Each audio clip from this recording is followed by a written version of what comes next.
బాబు, ఒక్కసారి నన్ను చూడరా. ఒక్కసారి నాన్న అని నన్ను పిలవరా. నా కొడుకు కళ్ళు తెరవకపోవచ్చు, నాతో మాట్లాడకపోవచ్చు, కానీ నా మాటలు వాడి మనసును తాకే ఉంటాయి. నా రక్తంలో ఉన్న మమకారం వాడి రక్తంలో చలనాన్ని కలిగిస్తుంది. ఇది నిజం.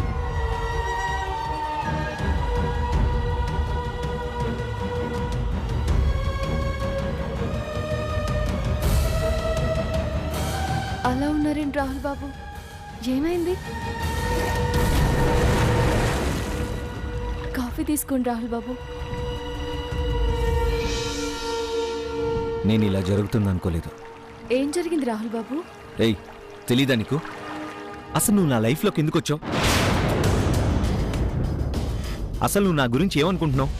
నేను నీ మెళ్ళో తాళి కట్టాను కాబట్టి పెళ్ళామే జీవితం, పెళ్ళామే సర్వస్వం అనుకుని నీతో కాలక్షేపం చేస్తాననుకున్నావా? అసలు నువ్వు ఏమనుకుంటున్నావు? నా ఆలోచనలు వేరు, నా ఆశయాలు వేరు, నేను కోరుకున్న లైఫ్ వేరు. నీ కారణంగా నా కెరీర్, నా లైఫ్, నా ఫ్యూచర్ అన్నీ డిస్టర్బ్ అయిపోతున్నాయి, తెలుసా నీకు? నీకెలా చెప్పాలో నాకు అర్థం కావట్లేదు. నీకు నాకు అస్సలు సెట్ కాదు. నా ఏం వేరు, నా గోల్స్ వేరు. ప్లీజ్ నువ్వు అర్థం చేసుకో. ఒక్క విషయం గుర్తుపెట్టుకో, కాన్ బట్ సిచ్యువేషన్లో నిన్ను పెళ్లి చేసుకున్నానే తప్ప నేనేమి నిన్ను ఇష్టపడి పెళ్లి చేసుకోలేదు. నీతో లైఫ్ షేర్ చేసుకుంటే నా లైఫ్ నేను కోరుకున్నట్టుగా ఉండదు. నా గోలే వేరు. నన్ను డిస్టర్బ్ చేయొద్దు. ఏం మాట్లాడవేంటి? నేను చెప్పేది నీకేం అర్థం కావట్లేదా? మీరు గోల వేరని చెప్తున్నారు. గోల్ అంటే ఏంటి రాహుల్ బాబు? నీకు అది కూడా తెలీదా? గోల్ అంటే లక్ష్యం. ఓహో, లక్ష్యమా? అనుకున్నది సాధించాలి. ఇప్పుడున్న స్టేటస్ని నిలబెట్టుకోవడానికి, ఉన్నదాన్ని పెంచుకోవడానికి బాగా డబ్బు సంపాదించాలి. మా అమ్మలా నేనెప్పుడు నంబర్ 1 స్థానంలో ఉండాలి. అదే నా గోల్. నాకు కూడా ఒక గోల్ ఉంది రాహుల్ బాబు. నా గోలు డబ్బులు సంపాదించాలి, పేరు సంపాదించాలి, నంబర్ 1 స్థానంలో ఉండాలి అనుకునే మీ గోల్ లాంటిది కాదు రాహుల్ బాబు. నా దృష్టిలో నేను సుఖంగా ఉండాలి, నేను ఒక్కడనే బాగుండాలి, అందరికన్నా పై స్థాయిలో నేను ఒక్కడనే ఉండాలి అనుకోవడం గోల్ అవ్వదు, స్వార్థం అవుతుంది రాహుల్ బాబు. ఎవరెలా పోతే నాకేంటి అనుకోవడం గోల్ కాదు. నా చుట్టూ ఉన్న వాళ్ళందరూ బాగుండాలి, కానీ అందులో నేనుండాలి అనుకోవడం నా గోలు.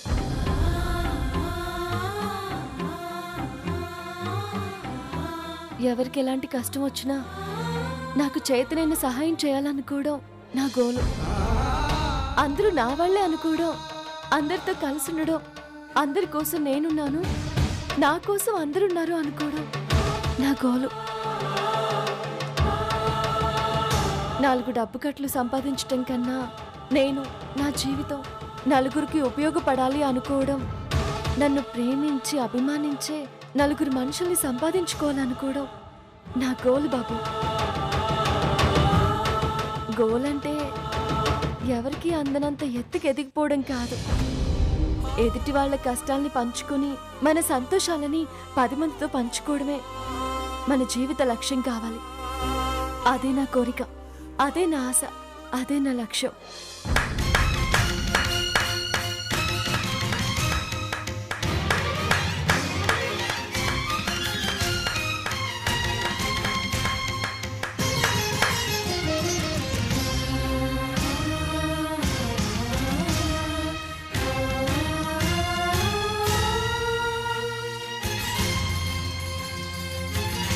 చాలా బాగా చెప్పావు సరస్సు. నీ గోల్లో హ్యూమానిటీ తప్ప 1% కమర్షియాలిటీ కూడా లేదు. సూపర్.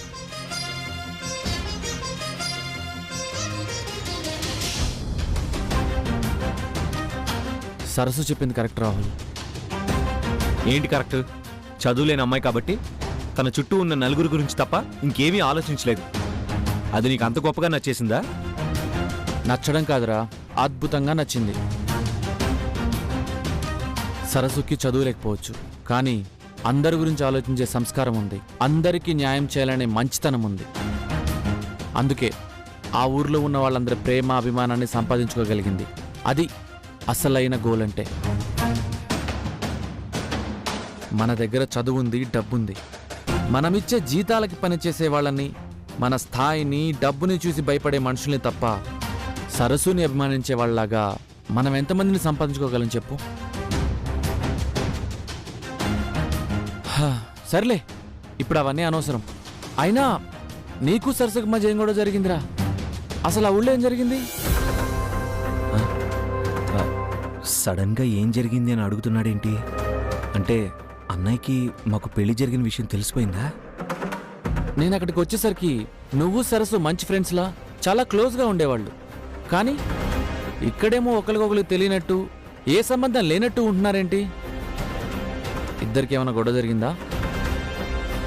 అంటే అన్నయ్యకి ఇంకా మా పెళ్లి విషయం తెలియలేదన్నమాట.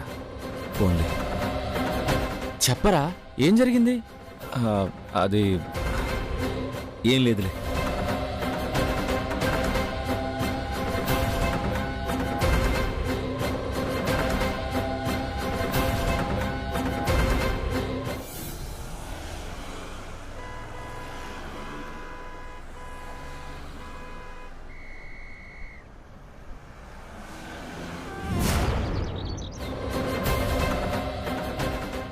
రాహుల్,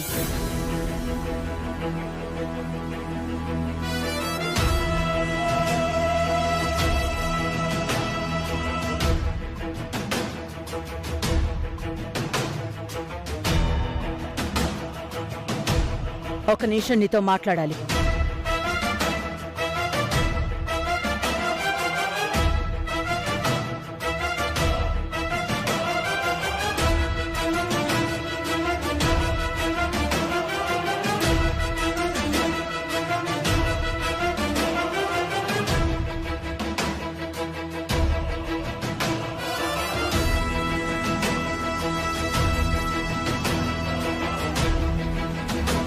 ఏంటి పిన్ని? ఏం జరుగుతుంది రాహుల్? ప్రాజెక్ట్ వర్క్ చేస్తున్నాను పిన్ని. నేను అడుగుతుంది నువ్వేం చేస్తున్నావని కాదు, నువ్వెందుకు అలా ఉన్నావని.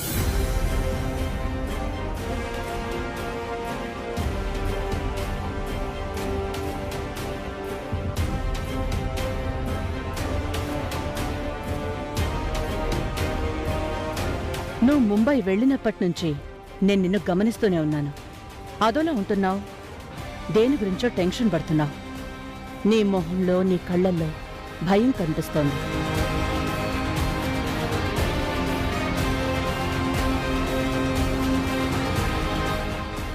అదేం లేదు పిన్ని. Face is index of the mind అంటారు. నువ్వు లేదని చెప్తున్నా, ఉందని నీ మొహమే చెప్తోంది.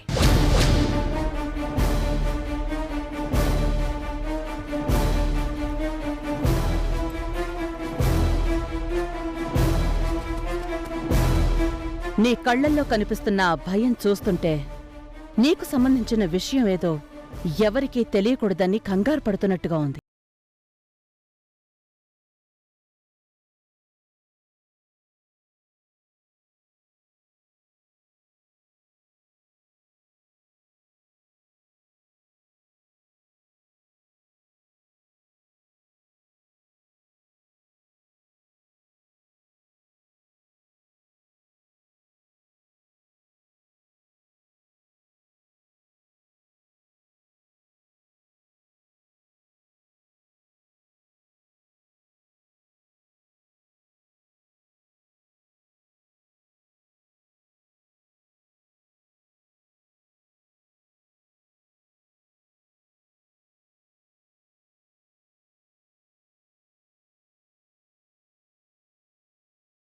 పేరు నిలబెట్టే అసలైన వారసుడివి నువ్వే అనుకున్నాను. నిన్ను చూస్తుంటే నేననుకున్నది కరెక్ట్ కాదేమో అని నాకే ఇప్పుడు డౌట్గా ఉంది.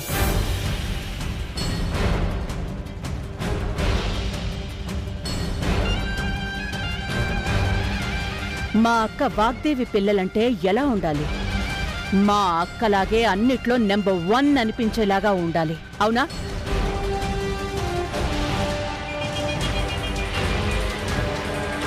మా ఊళ్ళో 5th క్లాస్ వరకే స్కూల్ ఉండేది. మా అక్క 5th క్లాస్లో ఫస్ట్ ర్యాంక్ తెచ్చుకుందని 6th క్లాస్ 7th క్లాస్ పెట్టారు. మా అక్క 7th క్లాస్లో స్టేట్ ఫస్ట్ వచ్చిందని 10th క్లాస్ వరకు పెట్టారు.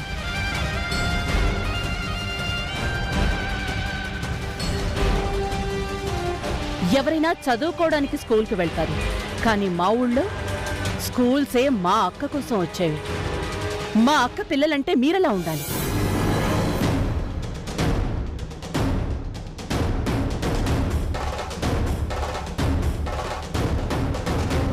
రాహుల్ బావకే ఇంత సీరియస్గా క్లాస్ తీసుకుంటుందంటే ఇక నీ గురించి తెలిస్తే నా పళ్ళు రాలగొట్టి ఎన్ని పళ్ళు ఊడాయో అని నా చేత లెక్కెట్టిస్తాది. అన్నిట్లో స్టేట్ ఫస్ట్ సాధించిన మా అక్కని మోసం చేసి చదువులేని మీ నాన్నకిచ్చి పెళ్లి చేశాడు మీ తాత.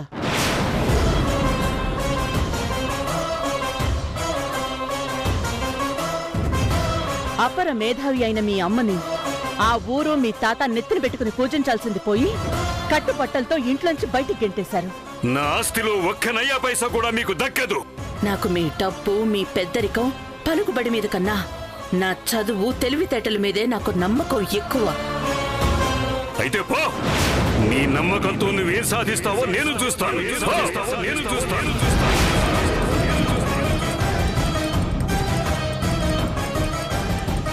అయినా కూడా నిలువ నీడ లేదని బాధపడకుండా కష్ట నష్టాలు కోర్చి తన ఆశయం కోసం ఎన్నో సమస్యలతో పోరాడి ఈ స్థాయికి చేరింది, నెంబర్ 1 స్థానంలో నిలిచింది.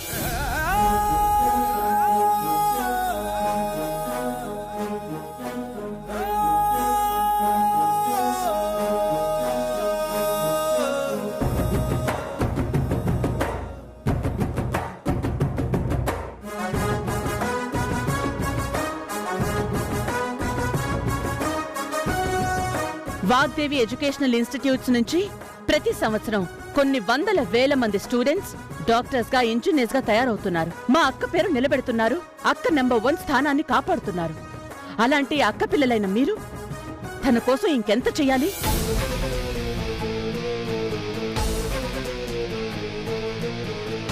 మా అక్క కొడుకు వయ్యుండి నువ్విలా ఫోకస్ మిస్ అవ్వటం, నీకంటూ ఒక టార్గెట్ లేకపోవడం నాకు చాలా బాధగా ఉంది రాహుల్.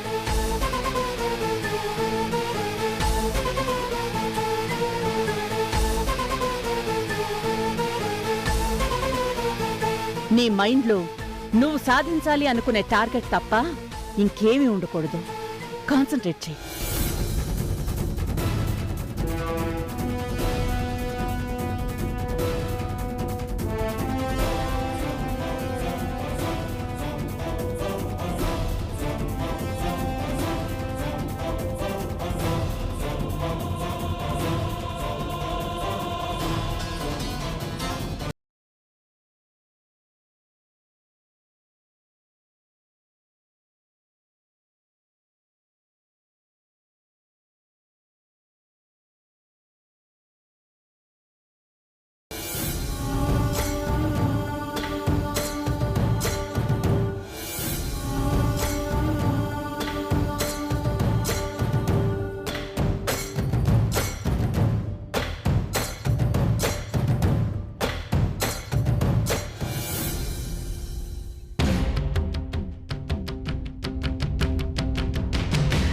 అక్క ఫోన్ చేస్తుంది. మేడంకి డాడీ గురించి తెలిస్తే అంత దూరం నుండి ఇక్కడికి రాలేక, అక్కడ ప్రశాంతంగా ఉండలేక బాధపడుతుంది పిన్ని. మీ బావగారు ఎలా ఉన్నారు? పిన్ని ప్లీజ్ పిన్ని, చెప్పొద్దు పిన్ని, ప్లీజ్ పిన్ని. బావగారు బావున్నారక్క? ఏం లేదు శాంభవి, ఆయనకి నాకు మధ్య ఎన్నో ఏళ్లుగా మాటలు లేవు, అది నీకు తెలుసు. కానీ ఆయన్ని చూడకుండా ఇన్ని రోజులు ఎప్పుడూ లేను.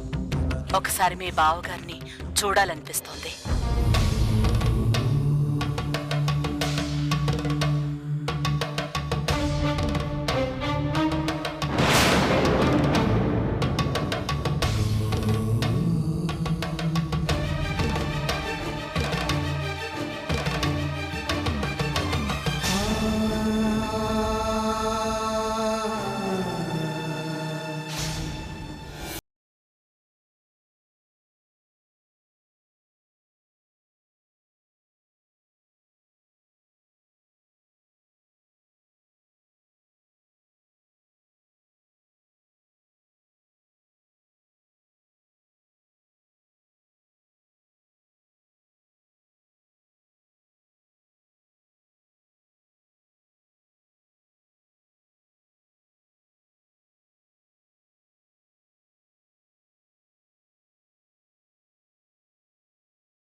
అమ్మగారు, ఉమ్. ఏంటి? మిమ్మల్ని చూస్తుంటే దేని గురించో ఆందోళనగా ఉన్నట్టు కనిపిస్తున్నారు. మీరు ఆలోచిస్తోంది ఈ ఇంటి పరిస్థితి గురించే కదా అమ్మగారు? నీకెందుకొచ్చిందా డౌట్? ఆడవాళ్ళు ఎప్పుడూ ఇంటి గురించి, ఇంట్లో వాళ్ళ గురించి ఆలోచిస్తారు కదమ్మా. ఆడది సంతోషంగా ఉందంటే తన ఇంటి గురించి ఎలాంటి దిగులు లేకుండా ఉందని అర్థం.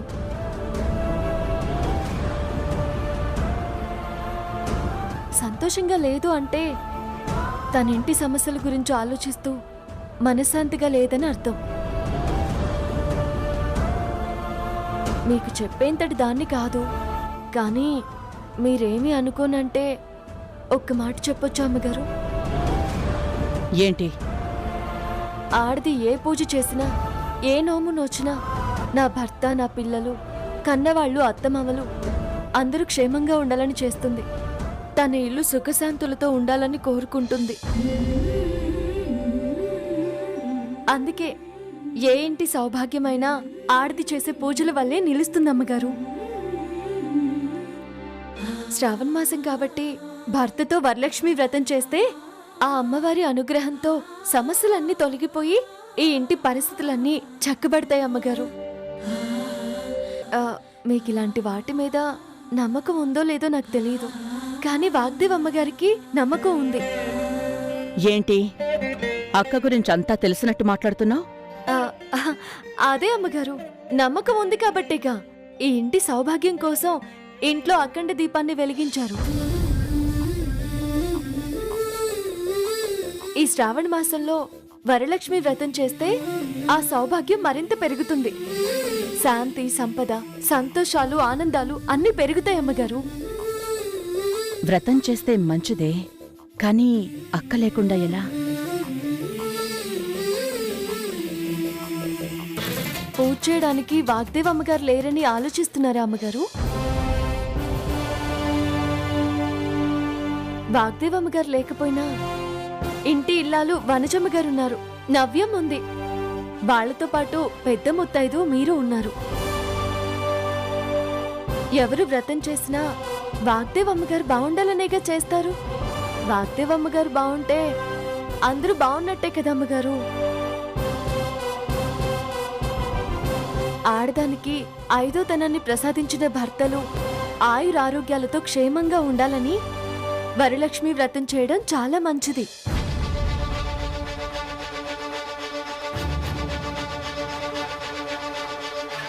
ఆడదానికి ఐదోతనాన్ని ప్రసాదించిన భర్తలు ఆయురారోగ్యాలతో క్షేమంగా ఉండాలని వరలక్ష్మి వ్రతం చేయడం చాలా మంచిది. అమ్మగారు, మీరు సరే అంటే వ్రతానికి కావాల్సిన ఏర్పాట్లన్నీ చేస్తానమ్మగారు. సరే.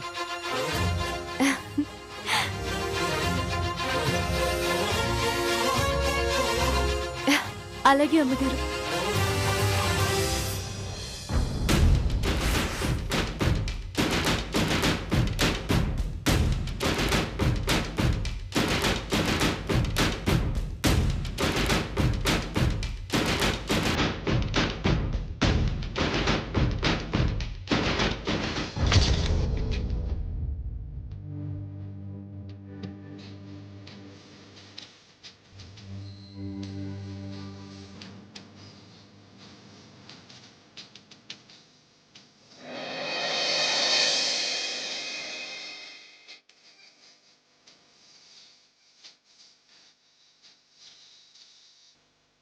Mummy, happy anniversary mummy. Thank you తల్లి. పద డాడీ దగ్గరికి వెళ్దాం. ఆహా, మీ డాడీ నువ్వు లేవక ముందే ఆఫీస్కి వెళ్ళిపోయారమ్మా. అదేంటి, ఈ రోజు మనల్ని డేట్ కి తీసుకెళ్తా అన్నారు కదా. ఈరోజు ఆఫీస్లో ఏదో ఇంపార్టెంట్ వర్క్ ఉండి వెళ్ళారు. వెంటనే వచ్చేస్తారులే. వస్తారా? నీకోసం తప్పకుండా వస్తారు. ఈ రోజు నువ్వు చాలా క్యూట్ గా ఉన్నావు మమ్మీ. మీ పెళ్లి రోజేనా? నువ్వు నాకంటే క్యూట్ గా ఉన్నావు. నిజంగా? నిజంగా. ఈ రోజు మనం డాడీతో డేట్ కి వెళ్తున్నందుకు నాకు చాలా హ్యాపీగా ఉంది మమ్మీ. నాకు హ్యాపీగా ఉంది. రా వెళ్దామా? Happy wedding anniversary madam. Thanks so much. Thank you uncle. సరే పద మనం బ్రేక్ఫాస్ట్ చేద్దాం. వద్దు మమ్మీ, డాడీతో బయటికి వెళ్తున్నాం కదా, బ్రేక్ఫాస్ట్ బయటే చేద్దాం. సరే